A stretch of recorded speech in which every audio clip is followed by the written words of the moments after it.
இந்த நாளிலும் தேவ வசனத்தை யோவான் எழுதின சுவிசேஷம் 16ஆம் அதிகாரம் அதனுடைய 22வது வசனத்தை வாசிக்கிறேன். அதனுடைய கடைசி பகுதி இப்படி சொல்கிறது: உங்கள் சந்தோஷத்தை ஒருவனும் உங்களிடத்திலிருந்து எடுத்து போட மாட்டான்.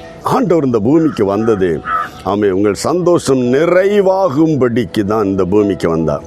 ஆண்டவர் அந்த சந்தோஷத்தை நிறைவாய் நமக்கு தந்து உலகத்தில் நெருக்கங்கள் பாடுகள் வரலாம், ஆனால் சந்தோஷம், உள்ளத்தில் உள்ள சமாதானம், உள்ளத்தில் ஒரு சந்தோஷம் ஒரு தெய்வ பிள்ளைக்கு இருக்குமானால், ஆவிக்குரிய தெய்வீக சந்தோஷம் ஒரு இருதயத்தில் இருந்தால் பாடுகளை, நெருக்கங்களை எளிதில் மேற்கொள்ள முடியும். அல்லேலூயா. ஆகவே தான் ஆண்டவர் தந்த அந்த சந்தோஷத்தை வேதம் சொல்லுகிறபடி ஒருவனும் உங்களிடத்திலிருந்து எடுத்து போட மாட்டான் என்று கர்த்தர் வார்த்தையை சொல்லுகிறார்.